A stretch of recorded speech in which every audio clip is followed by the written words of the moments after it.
የዚህ ዓለም አንዱ ተንኮሉ መምህራንንና አባቶችን በፖለቲካ አጣብቂኝ ውስጥ ማስገባት ነው። አንዱ ተንኮሉ አሁን አዚም ውስጥ እኮ አለ። እዚህ ወሬ ሊጠባ የመጣም ፖለቲካ ምን ሰብክ መስሎት የመጣ አዚም ውስጥ አለ አሁን ማለት ነው። እነማን እንደሆኑ እግዚአብሔር ያውቃል። ለነፍስ ተምረ ብትሄድ ይሻል ነበር ይልቅ ማለት ነው። ኦርቶዶክስ ተዋሕዶ ቤተክርስቲያንን የሚነቅፉ ከኛ ቤተክርስቲያን ውጭ የሆኑ አንዳንድ ሰዎች ምን ይላሉ? ኦርቶዶክስ ተዋሕዶ ቤተክርስቲያን ሕፃናትን ለምን ታጠምቃቸዋለች? መጀመሪያ እምነት መቅደም አለበት ይላል። ለመሆኑ የሕፃንን ያህል የሚያምን ሰው አለ? በፍጹም የለም። ሕፃን ምንም ጥርጥር የሌለበት አማኝ ሕፃን ነው። ጥርጥር የሌለበት ሃይማኖት ከሌላችሁ መንግሥተ ሰማያት አትገቡም ማለት ነው። ለዚህ ዓለም አትጨነቁ፣ ለሰማይ መንግሥታችሁ ተጨነቁለት። የሰማይ መንግሥት ስትፈልጉ የምድር መንግሥት ይሰጣችኋል። የሰማይ ሰላም ስትፈልጉ የምድር ሰላም ይሰጣችኋል። የሰማይ ሀብት ስትፈልጉ የምድር ሀብት ይሰጣችኋል። ስለዚህ ለዚህ ዓለም አትጨነቁለት፣ ለክብርህ አትጨነቅ ነው። ለክብሩ የሚጨነቅ ሰው በእግዚአብሔር መክበር አይችልም። ለክብሩ የሚጨነቅ ነው። ራሱን ብቻ መስማት የሚችል ሰው፣ የራሱ ክብር ብቻ የሚታየው፣ በራሱ ክብር ተለጉሞ የሚኖር ሰው እግዚአብሔርን ብርሃን አያይም። ከጉድጓድ ውስጥ የሚኖር ሰው ፀሐይን ማየት እንደማይችለው ሁሉ የገዛ ክብሩን የሚያይ ሰው የእግዚአብሔርን ብርሃን ማየት አይችልም። ሁልጊዜ እንቁራሪት አሉ የምትጮህ ባህሩን የማስተዳድረው እኔ እየመሰላት ነው አሉ። በጣም እኮ የሚገርማችሁ ማለት ማታ ማታ ወንዙ ስጮህ አትሰሟትም? እንቁራሪት የምታቅራራ የባህሩ ጌታ እኔ ነኝ ብላ ነው ማለት ነው። ግን የሚያኖራት ማን ነው? ባህሩ ነው የሚያኖራት። ባህሩ ያኖራታል እንጂ እሷ ባህሩን አታኖረውም። ሰው ከሌለ ዘንድ እኛ ነው ሰው የሰው በላይ ይሆን ይመስልናል በእውነቱ ማለት ነው። ስለዚህ ትንሽ ከጸለይን፣ ትንሽ ከጾም፣ ትንሽ ከሰገድን እኮ ኩራታችን እኮ አያስቀምጥም። ስንፈርድ ገና መጸለይ ከመጀመራችን ሳምንት ሳይሆነን እገሌ እኮ አይጸልይም። ገና መጾም ከጀመራችን 3 ቀን ሳይሆነን እገሌ እኮ አይጾምም። አየሁ ይሄን አውደልድል ስንት ቤተክርስቲያን እየጠፋ ይላል። ተመልከቱ። አንዲት ሴትዮ ገዳም ዕለቱን ገብታ አሉ እሳት እየሞቀች እሳቱ ፍንጥር ብሎ ፈጃት አሉ። ፍንጥር ብሎ ሲፈጃት ዕለቱን ገዳም የገባች ዕለት ነው። እናንተ እኛን ጣድቃኖችን እንዲህ የበላ በዓለም ያለውን እንዴት ሊያደርገው ነው አለች። ዕለቱን ገብታ ማለት ነው። ይገርማል እኮ በእውነቱ ማለት ገና ምኑንም ሳንጀምረው ማለት ነው። አንድ ነገር ሳንጀምር መመጻደቅ መኩራት እንጀምራለን ማለት ነው። እኔ እንዲህ ያለው ጻድቅ ነኝ፣ እኔ እንዲህ ያለው ጸሎተኛ ነኝ።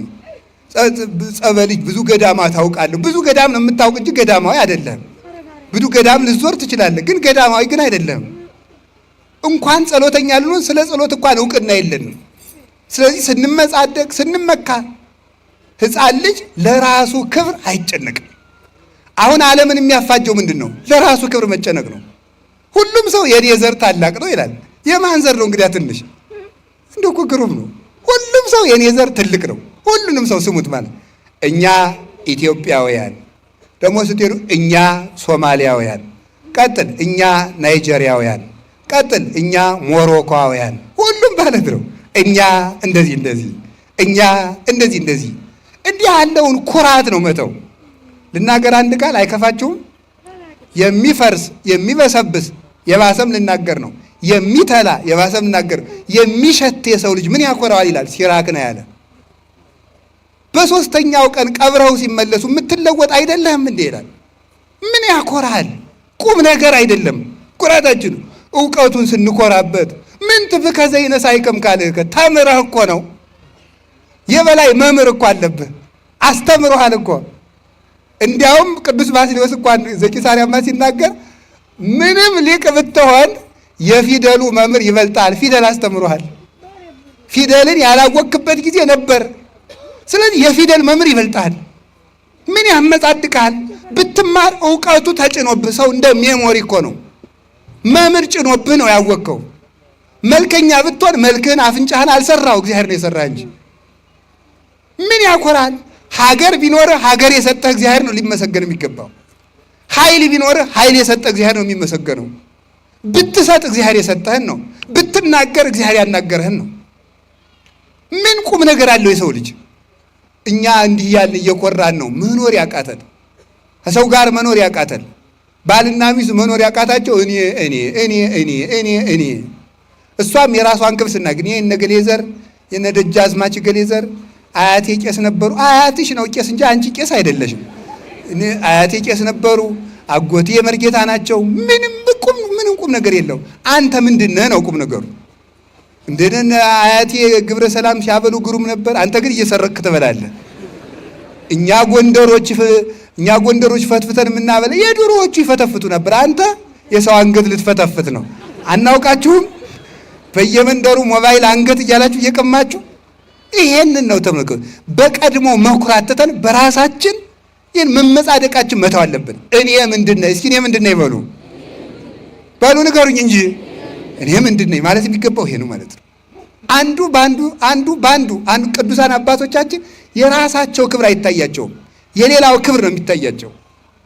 እንደ ትዕቢት ያለ በሽታ የለም በእውነቱ ማለት ነው። እንደ ትዕቢት ያለ በሽታ፣ ራስን ከፍ እንደማድረግ ያለ በሽታ ፈጽሞ የለም።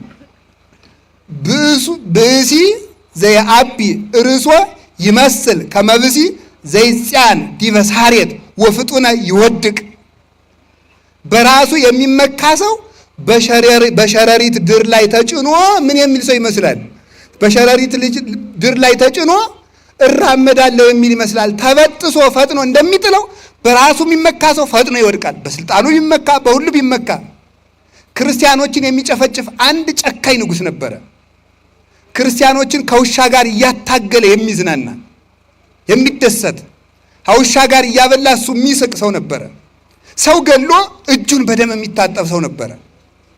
ማን የኔ ሰራዊት ምድር ጠበባት፣ ምን ይቻላቸው፣ እኔን የሚዋጋ ማን ነው አለ። ሌላ የፋርስ ንጉሥ መጣና ሰራዊቱን ጨርሶ እሱንም ማርኮ ወስዶ ከዙፋኑ ስር አስጎንብሶ ወደ አልጋው ሲወጣ እሱን እየተረገጠ ይወጣ ነበር። እንደዚህ ያደርጋል እግዚአብሔር ማለት ነው። እንደዚህ ያደርጋል። ጎንደር ላይ አፄ ቴዎድሮስ ሰውን ሁሉ ተሰብስበው እግዚአብሔር ምን ያደርጋል የሚል ጥያቄ ጠየቁ አሉ። እግዚአብሔር ምን ያደርጋል ብለው ሊቃውንቱ ጠየቁ። ሁሉም ሊቃውንቱ እግዚአብሔር ማለት ምን ፈጥሯል፣ እግዚአብሔር እንዲህ ብሏል እያሉ መለሱ። አንድ ተማሪ እኔ ልመልስ አለ እና አበላሉት። አይ እንግዲህ ጠያቂ እህታችሁ ነው፣ ተጠያቂ ወንበሩ ነው የሚጠየቅ፣ እኔ ወንበር ልሁን ሰው ቁመው ይጠይቁ አላቸው። ሕግ አይደል? ምን ያደርጋሉ? ለቀቁ። ወንበራቸው ተቀመጠና እግዚአብሔር እንዲህ ያደርጋል አላቸው። ምን ያደርጋል? እግዚአብሔር ምን ያደርጋል? እንዲህ ያደርጋል። እሰውን አስለቅቆ ሌላ ሰው ይሾማል ማለት ነው እግዚአብሔር እንዲህ ያደርጋል። ስለዚህ ተመልከቱ፣ ዙሮ ማየት። ሰው ሲሾም ያልተሾመ ሰው እንደነበረ ይረሳዋል። አመድ እንደነበረ ይረሳዋል። እናቱ ስንት ነገር አድርጋ እንዳሳደገችው ይረሳዋል። ዙሮ ማየት አይችልም። ስለዚህ ለራሳችሁ አትጨነቁ። የምትጨነቁት ለባልንጀራችሁ ይሁን ለማለት እንደ ሕፃን ሁኑ አለ። እንደ ሕፃን የሚሆን አይምሮ እግዚአብሔር ያድለን። በራሳችን የማይኮራ አሁን ሰው ሁሉ ኩራቱ በእውነቱ ማለት ነው። በእኛ ቤት ራሱ ስትመጻደው በእኛ ቤት ያለው ምጽድቅ ብታዩት በቤተ ክህነት መምህራኑ ሁሉ አይደሉም፣ እንደው አንዳንዱ ማለት ነው። እንደው አንዳንዱ ሲመጻደቅ እንደዚህ አድርጎ ማለት ነው። አይታችሁኛል? እንደዚህ ብሎ ማለት ነው። የድጓ መምህር ነው፣ አቋቋም መምህር ነው፣ የቅኔ መምህር ነው። እንደዚህ አድርጎ መመጻደቅ ማለት ነው። በሉ እናንተ በሱ እንደዚህ ማለት ነው። መመጻደቅ ማለት ይሄ ነው ማለት ነው። ይሄ ነው እግዚአብሔር የማይወደው ማለት ነው። አሁን ምንድነው ኋላ ሌላኛው ያ በተለይ ወይ ዝማሜ የማይችለው ወይ ጸናጽል የማይችለው ሲያበላሽ ለመሳቅ ማለት ነው። ለመሳቅ ለማይችለው ሰውዬ በሱ ለገሌ ስጧቸው ይላል። ትትና ከሆነ ጥሩ። ይሄ ነው መመጻደቅ ማለት ነው።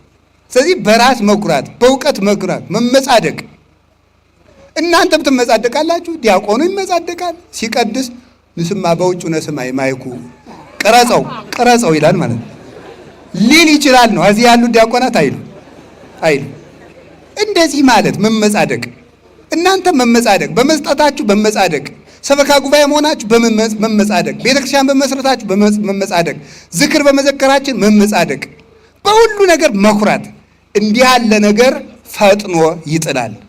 ይህንን ቤት ያደረገው የተፈጨ አሸዋ ተጠራቅሞ ነው።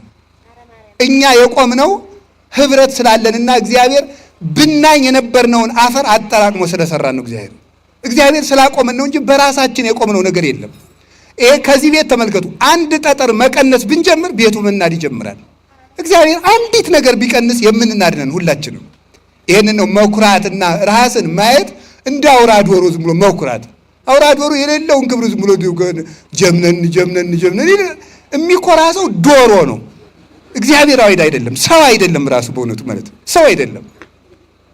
ጉንዳን እኮ ትበልጣለች፣ አይጥ ትበልጣለች እኮ። ምን የሚያኮራን ነገር አለ? ይሄንን ነው እንደ ሕፃን ካልሆናችሁ አትገቡም ያላቸው። ሰው ዛሬ ውሸቱ በጣም መከራ ነው። እውነተኛ ሁኑ። አሁን ሕፃን ልጅ እናት በቤቱና ሰው ሲመጣ የለችም በል ብትለው ምንድን ነው የሚለው? እናት አለች የለችም በል ብላኛለች እንጂ አለች ነው የሚለው። ይህንን ነው ተመልከቱ። አየህ፣ እውነተኛ ነው ሕፃን፣ እውነተኛ ነው። እውነተኛ ሁኑ፣ አትዋሹ፣ አትቀልዱ። ውሸታም ነው ሰው ማለት ነው። ሲያገባ መዋሸት፣ ምን ሲል መዋሸት፣ የሌለውን አለኝ ማለት፣ ሳይደርስ ደርሻለሁ ማለት። ውሸትን ደግሞ እንደ ቀላል ታወታላችሁ። የመርዝ ትንሽ እንደሌለው የኃጢአት ትንሽ የለውም። የኃጢአት ትንሽ የለውም። መርዝ ከሆነ ይገላል፣ ኃጢአት ከሆነም ይገላል። ስለዚህ ውሸትን ሰው ዛሬ አቀሎታል። ኃጢአት የሚመስለው ወይ መግደል ወይ ዝሙት ብቻ ነው የሚመስለው፣ ወይ መስረቅ ነው። መዋሸት ትልቅ ኃጢአት ነው። እግዚአብሔር እውነት ነው። እንዲያውም እግዚአብሔር እውነት ስለሆነ ከእግዚአብሔር ጋር ቀጥታ ትግል የሚገጥም ሰው ውሸታም ሰው ነው። እግዚአብሔር እውነት ነውና አትዋሹ፣ እውነተኛ ሁኑ። የሌላችሁን አለኝ አትብሉ፣ ያላችሁን የለኝም አትበሉ። ሰጣዩ ለኩሉ ክቡት፣ የተሰወረውን ሁሉ እንደ ስጡ አስጥቶ ገልጦ የሚያይ እሱ ክርስቶስ ነው። በክርስቶስ ፊት በቆምን ጊዜ ዛሬ በልብስ የሰወርነውን፣ ዛሬ በቀሚስ የሰወርነውን፣ እንደ መነኩሴ ዛሬ በቆብ የሰወርነውን፣ ዛሬ በካባ የሰወርነውን፣ ዛሬ በሻሽ በቀሚስ በመስቀል የሰወርነውን፣ እናንተ ደግሞ በነጠላ የሰወራችሁትን፣ በዝክር የሸፈነውን፣ በመመስወት የሸፈነውን ሌብነት ክርስቶስ ነገ አውጥቶ ይገልጠዋል። ያን ጊዜ ማን ይሸፍነዋል? ተራሮችን ተናዱብን እንዳንል በሱ ፊት ናቸው። የኃጢአት መጋረጃ ሁሉ ተገልጦ የሕይወታችን መዝገብ ወጥቶ ይነበባል። አስመሳይነት መልቀቅ አለበት። የሌላችሁን አለኝ አትበሉ። ከሰው ጋር ለመኖር ብላችሁ ዲቁና ሳይኖር አለኝ አትበል፣ ውሸት ነው። ሴቱም ድንግልና ሳይኖራችሁ ነኝ ብላችሁ በተክሊል አታውቁ። ውሸታም ሁሉ የምትዋሹትን ማለት ነው። የማያትዋሹትን አላልኩ። እንዲህ ማድረጋችንን መተው አለብን። እግዚአብሔር ይቀለዳል? እግዚአብሔር ይዘበትበታል? አይዘበትበትም። ሳንታረቅ የታረቅን ምስል ማስቀደስ ውሸት ነው ይሄ። ስለዚህ ውሸታም አትሁኑ ለማለት እንደ ሕፃን ሁኑ፣ እንደ ሕፃናት እውነተኞች ያድርገን እግዚአብሔር። ቂመኛ ሰው ሰላም የለው። ራሱን ትል የቆሰነት አካል እንደሚበላ የሰውን ሕሊና የሚበላ በውስጥ የተከበረ አውሬ ቂም ነው። እንቅልፍ የሚያሳጣ ሰውን ባየነው ቁጥር አይምሯችን እንዲደማ የሚያደርግ ምንድነው? ቂም ነው። ሰላማዊ ሰው ማን ነው ካላችሁኝ፣ ሰውን ያልበደለ ሰው ነው። በሰው ቂም የማይቋጥ እንዴት ብዬ ቂም ይጥፋልኝ ልንል እንችላለን። እንዴት ብዬ ቂም ይጥፋልኝ፣ የበደለኝ የበደለች ብዙ ነው ልንል እንችላለን። እግዚአብሔር ለአንተ ስንት ነገር ትቶልሃል ነው መልሱ። እግዚአብሔር የ30 ዓመት በደል ከተወልህ አንተ የአንድ ቀን የሁለት ቀን የሶስት ቀን የእህትህን የወንድምህን በደል ለምን አትተውም? እግዚአብሔርን ሁሉ ዕዳ ትቶልሃል። ሰርቀህ ዝም፣ ዘሙተህ ዝም፣ አመንዝረህ ዝም፣ ተሳድበህ ዝም፣ ደብድበህ ዝም፣ እግዚአብሔርን ሁሉ ዝም ብሎ አይተዋል። ምን አለ አንተ የአንድ ቀን የሁለት የሶስት ቀን አንድ ዓመት ይሄን ሰውዬ ከቻልኩት 5 ዓመት ይሄ ነው። እግዚአብሔር ዕድሜ ዘመንህን አንተን ችሎ የለም ወይ? አንተን እንዲህ አድርጎ ከቻለ ለምን አትችልም? ህድጉ ወይ ሀድግ ለክሙ ስራዩ ወይ ሰሪ ለክሙ ይላል ዮሐንስ አፈወርቅ በቅዳሴ። እናንተም ተው እሱም ይተውላችኋል፣ እናንተ ይቅር በሉ እሱም ይቅር ይላችኋል አለ። ይቅር እንዲለን ይቅር ማለት አለብን፣ እንዲተውልን መተው አለብን። ይሄንን ነው አይምሯችን ይቅር እንዲል እንደ ሕፃናት ሁኑ ያለ። ከደበደቧችሁ ሰዎች ጋር፣ ከጠሏችሁ ሰዎች ጋር፣ ከቀሟችሁ ሰዎች ጋር አብራችሁ ኑሩ። ሰላማዊ ሰው እግዚአብሔርን የሚመስል ሰው እንኳን ከሰው ጋር ከአውሬ ጋር መኖር ያውቃል። ክፉ ሰው ደግሞ ከራሱ ጋር ኮን መኖር አይችልም። ከራሱ ጋር እንዲያውም ዮሐንስ አፈወርቅ ሲናገር 3 አይነት ጦርነቶች አሉ ይላል። ሀገር ከሀገር ጋር፣ ህዝብ ከህዝብ ጋርና ሰው ከራሱ ጋር የሚያደርገው 3 ጦርነት አለ ይላል። 2ቱ ጦርነቶች የሚወለዱት ከመጀመሪያው ጦርነት ነው። አይገርማችሁም? የመጀመሪያው ጦርነት ምንድን ነው? ሰው ከራሱ ጋር የሚያደርገው ጦርነት ነው። ከራሱ ጋር ያልታረቀ ሰው ከሰው ጋር መኖር አይችልም። ከሰው ጋር መኖር ያልቻለ ሰው ህዝብና ህዝብን ያባላል። ህዝብ ጋር መኖር ያልቻለ ሰው ሀገርን ከሀገር ጋር ያጣላል። ከራሱ ጋር የታረቀ ሰው ግን ከሰው ሁሉ ጋር መኖር ይችላል። አልፎም ከፍጥረታት ጋር ሰላም መሆን ይችላል ማለት ነው። ገበሬው ራሱ ይሌለ እንዴ በቃሪያ የሚበላ ሰውና በጫማ የሚሄድ ሰው ለጓደኛው ያዝነው። ቃሪያው ሲያቃጥለው ዝም ብሎ መገምደል ነው። እንጀራውን እጨርሰዋለሁ የለ ምን የለ ዝም ብሎ መብላት ነው ማለት ነው። እሱ ለቃሪያው ማብረጃ ነው የሚበላ ዝም ብሎ ማለት ነው። በጫማ የሚሄድም ባልንጀራዬን እሾህ ይወጋዋል አይልም። ስለዚህ ተመልከቱ፣ ለባልንጀራ እንዳናዝን የሚያደርግ ምንድነው? ሆዳምነት ነው። አባ ጳውሎስ እና አባ ዮሐንስ የሚባሉ ሁለት አባቶች ነበሩ እና ደቀ መዝሙሩን ምን አለው መሰላችሁ? ከቃሉ ጋር ናችሁ? ሂድና አሉት፣ ሂድና ከጅብም የሚበልጥ ከነብርም የሚበልጥ ከአንበሳም የሚበልጥ ከዘንዶም የሚበልጥ ከአውሬ ሁሉ የሚበልጥ አንድ ጨካኝ አውሬ ነበረ። ያ አውሬ እየመጣ መቃብር ቤት ውስጥ ከብት እያደነ በግ እያመጣ ይመገባል። ሂድና ከዚያ መቃብር ቤት ውስጥ ከዚያ አውሬ ስጋ ቀምታ አምጣልኝ አለው። መነኩሴ ነው፣ ባይታዊ ነው። እንዴት አድርጎ ይቻላል? ኋላ ጭራሽ ደግሞ ምን ይሉታል? እሺ ብሎ የደሱ ሳይጠራጠር መታዘዝ በተፈጥሮ የማይቻለውን ኃይል ሁሉ ይሰጣል። እሺ ብሎ ሲሄድ ምን አደረገ መሰላችሁ? ወደዚህ አራቅ ሲል ቆይ አንድ ነገር ረስቼ ጆሮውን ይዘህ እየጎተት ካምጣልኝ አሉት። በጣም አስቸጋሪ ጥያቄ ነው። አውሬውን ጭራሽ ስጋዞ መምጣት ከባድ ነው። እንደገና ደግሞ ምን ማለት አውሬውን ዘን እሺ አለ። እሺ አለ። ኋላ ምን አሉ? ራቅ ሲል ደግሞ እንዲህ አሉ፣ እምቢ ያለህ እንደሆነ አባ ዮሐንስ ነው የሚባሉት፣ አባ ዮሐንስ ና ብሎ አልበለዋል። ኋላ ሊበላ ሄደ። ስጋውን ይዞ ሊመጣ ሄደ። የአውሬ አገሳ ሊውጠው ስድግው ሊውጠው ሲያገሳ እኔ አይደለውም አባ ዮሐንስ ና ብለዋል ሲለው እሺ ብሎ መጣለት። እየጎተተ ይዞት መጣ፣ አስረከበው ማለት ነው። ይሄ ሁሉ የሚያመጣው ምንድን ነው? መታዘዝ፣ ለእናት አባት መታዘዝ፣ ለካህናት። እንዲያውም ቅዱስ ጳውሎስ ምንድን ነው የሚለው? ለእግዚአብሔር ብላችሁ ለጠማማም ቢሆን ታዘዙ። እስቲ በሉ ለእግዚአብሔር ብላችሁ በሉ። ለምንም ቢሆን ታዘዙ። ለጥመቱ አንታዘዝም፣ ለጠማማው ነው የምንታዘዝ። ለጠማማው እንታዘዛለን፣ ጠማማነቱን አንቀበልም። ለጠማማ ሰውም ቢሆን ታዘዙ። ለጠማማ ሰው ስትታዘዙ ከመዘለ እግዚእነ ለክርስቶስ እንደምትታዘዙ ቁጠሩት። መታዘዛችሁ ምን ያደርጋችኋል? ያከብራችኋል። አንድ አባ ዳንኤል የሚባል የተከበረ አባት ነበረ። ስሙ የተጠራ መነኩሴ፣ ተአምርን የሚያደርግ በገድል ተቀጥቅጦ የኖረ ኃይለ እግዚአብሔር ያደረበት ነበር። ኋላ አንድ ወንበዴ እናቶች ገዳም አባ ዳንኤል ነይ ብዬ ልሂድ አለ። ሽፍተው ሄደና አንኳኳ። ማን? አባ ዳንኤል። ከፈቱለት። አያውቁትም አባ ዳንኤል። ኧረ አባ ዳንኤል መጣ ብለው እግሩን አጠቡት። እግሩን አጠቡና ምን አደረጉት? ልብስ ለብሷል፣ ቀሚስ አድርጓል። አይገርም? መጽሐፍ ለዚህ እኮ ነው ከሽፍታ ይልቅ ወይባ የለበሰ መነኩሴን ፍራ የሚለው ማለት ነው። ምክንያቱም ሽፍታ አገሩ ይታወቃል፣ በወታደር ይያዛል። መነኩሴ ግን ዳባ ስለለበሰ ሽፍትነቱን የሚያውቅበት የለም ማለት ነው። ስለዚህ ፍራ አለ። ኋላ ምን አደረገ? ደግሞ እንደዚህ ስላችሁ ጊዜ መነኩሴ ሽፍታ ነው በሉ፣ እንደ ጭልፊት እየሞጨለፋችሁ ማለት ነው። ምን አደረገ? ከዛስ ምን አደረገ? ሄድና ለብሷል ቀሚስ አባ ዳንኤል መጣ ብለው አጠቡት። አጠቡና አንዲት የታመመች መነኩሴት ነበረች። እጣቢውን ሲደፉበት ተነሳች፣ ተፈውሳ ማለት እምነታቸውና መታዘዛቸው አባ ዳንኤልን እንዳጠቡ ተቆጠረላቸው። ወንበዴ አጥበው ምንድን ነው የምታደርጉት? እኔ እኮ ሽፍታ ነኝ ወንበዴ ነኝ አለ። አይኛ አባ ዳንኤል መስለህን ነው። በኋላ እሱም ደግሞ ለካ የእነዚህ ሰዎች ሃይማኖት እንዲህ ያደርሳል ብሎ ተጸጽቶ መንኩሶ ለምናኔ በቃ ደግሞ እሱ ማለት ሽፍታው ራሱ ተመልሶ ማለት ካልተጠራጠርን፣ ሰዎችን ሳንመርጥ ከታዘዝን፣ ጠማማ ነገር ካላዘዙን በስተቀር ካዘዙን ከታዘዝን እግዚአብሔር በዚህ ምን ይሰጠናል? ኃይለ እግዚአብሔር ያሳድርብናል፣ ረድኤቱን ይሰጠናል። የሰው ልጅ አይምሮ ከካሜራ በጣም ብዙ ሚሊየን ጊዜ አቅም አለው፣ ቀርጾ ያስቀራል። እና ሰውን ትክ ብላችሁ አትዩት። እሺ መልኩን ይቀርጽባችሁና ሌሊት እዚያ በኋላ ያን ሰው አምጡ ይላችኋል። ይህ ነው ዓይንህን መልስ ነው። ወጣቶችም አስተውሉ፣ ሴቶቹም አብዳችኋል መቼም። እውነቴን ነው። ጨርቃችሁን እያሳጠራችሁ ራቁታችሁን ፎቶ እየተነሳችሁ ልቃላችሁ። ወንዱ ዓይኑን አፍጥጦ እዚያ መሃል። አሁን እኮ እንኳን ጻድቅ ወንድ ጀግና ወንድ እንኳን አናገኝም። ወደፊት ጅላጅል ነው ዝም ብሎ ማለት አልቋል።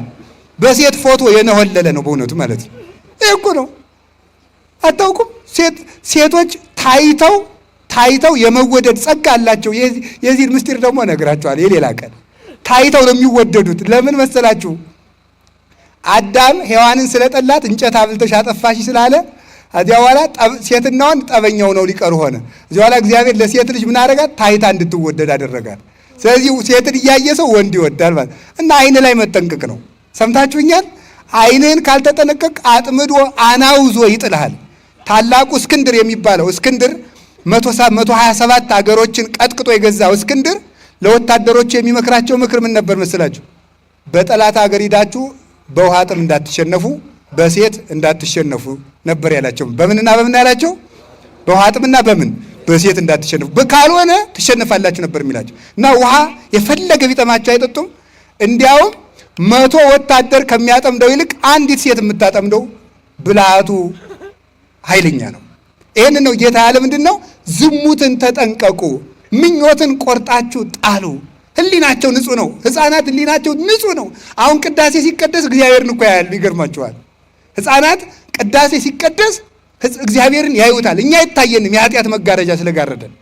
ብፁዓን ንጹሐነ ልብ እስመ እሙንቱ ይሬእይዎ ለእግዚአብሔር። ልባቸው ንጹህ የሆኑ ሰዎች እነሱን ውዳን ክቡራን ናቸው። ማንን ያዩታልና? እግዚአብሔርን ያዩታልና። የክርስቲያኖች ኃይላችን ምንድን ነው? እንባ ነው። የክርስቲያኖች ኃይላችን እንባ ነው። ይለቀሳል፣ እንባ ያሰጥማል። ብረት፣ እሳት ወይም ደግሞ ሌላ ነገር የማይቀደውን ሰማይ ቀዶ የሚወጣ እንባ ነው። አሁን ሰው እኮ አያለቅስም። ታለቅሳላችሁ? እንዲያውም ማን ነው በቀደም ሲነግረኝ የአዲስ አበባ ሰው እዚህም ጎንደር ይኖራል። ባለሀብቶቹ ዘመድ ያልሆነውን ድሃ ከፍለው ማስለቀስ ጀምረዋል አሉ። ዘመድ ሲሞት እንዲሁ እኮ አይድረስ እኮ ነው በእውነቱ ማለት ነው። ማስለቀስ እዚያ ተሰብስቦ ማስለቀስ ማለት እናቴ እያለ ማልቀስ። እናቱ አይደለችም፣ አክስቱም አይደለችም። እንዲያውም ሰውየው የሚያለቅሰው ወይኔ ለሳንቲም ብዬ እንዲህ ላልቅስ ብሎ እያለቀሰ ይሆናል ሰውየው ማለት ነው። ሰው ደግሞ ለዚህ ጉዳይ አለቀሰ እያለ ሊያለቅስ ይችላል ማለት ነው። ለምንድን ነው ግን እንዲህ ልባችን የደነደነው? አሁን ክርስቶስ ሞተ ቢሉ ሰው አያለቅስ? ኃጢአቱ አያስለቅሰው?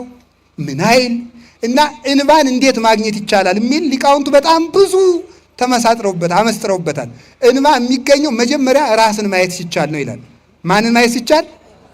እስቲ በሞቴ ሰሞኑን እስከ ልደት አንድ ቀን ለ1 ሰዓት ወይም ለ2 ሰዓት ቁጭ በሉና ወረቀትና እስክሪብቶ የያዛችሁ እኔ ማን ነኝ ብላችሁ ጻፉ። ሌብነቱንም ታውቁታላችሁ፣ ዝሙቱንም እንደው እኔ ማን ነኝ ብላችሁ ኃጢአታችሁን በሙሉ ዘርዝሩት፣ ጻፉት። እኔ ነግሬያችኋለሁ እንዳትረሱት። ኋላ ደግሞ እግዚአብሔር ምን አደረገልኝ ብላችሁ ደግሞ ጻፉት። የዚያን ጊዜ እንባ ማግኘት እንችላለን ማለት ነው። አሁን እንባ የለም። ቢለቀስ ግን እግዚአብሔር ለሀገር ሰላም ያመጣል፣ መፍትሄም ያመጣል፣ አንድነትም ይመጣል። 600,000 የእስራኤል ሕዝብ የወጣ በአንዲት ሴት እንባ ነው። ማልቀስ ከተቻለ ይህን ማምጣት ይቻላል። ሰዋውን ደንድኗል። እግዚአብሔር መጠጊያ አምባ ቅጽር ነው። እግዚአብሔር ያልተጠጋ ሰው አውሬ ይበለዋል። እግዚአብሔርን አለመልቀቅ ማለት ምናምን ነው? ከስጋው ከደሙ አለመራቅ፣ ጸሎት አለማቋረጥ። ማንኛችሁም ማለት ሁላችሁም እግዚአብሔር የማይሰማው ፍጥረት የለም በእውነቱ ማለት እግዚአብሔር የማይሰማው ፍጥረት የለም። ስለዚህ በየቦታው የምንጠቅ በየቦታው የምንሞት ለምንድን ነው ካላችሁኝ ከእግዚአብሔር ጥግነት ከእግዚአብሔር አለትነት ስለምንወጣ ነው። እንዴ ወታደሮቹ ምሽግ ይዘው የሚዋጉ ለምን ይመስላችኋል? ጥግ እንዲሆናቸው በጀርባ የሚመጣው እንዳይመታቸው አይደለም? እኛ የማናውቀው ዲያብሎስ እንዳይወጋን ከእግዚአብሔር መጠጋት አለብን። ከእግዚአብሔር የተጠጋ ሰው ማን ይላል? ዲያብሎስ የትኛውንም ያህል ጦር ቢወረውር መውጋት አይችልም። ለዚህ ነው ዮሐንስ አፈወርቅ ዲያብሎስ ተኮሰ፣ ጥይቱን ጨረሰ፣ ዝናሩን አራገፈ፣ ቤተ ክርስቲያንን ግን ማጥፋት አልቻለም ብሎ የተነገረው። ስለዚህ ከእግዚአብሔር መጠጋት ማለት አቅምን ማወቅ፣ ከቤተ ክርስቲያን መጠጋት። እንዲያው ቤተ ክርስቲያን ሳይመጡ መዋል እኔ ለራሴ እበቃለሁ ማለት ነው።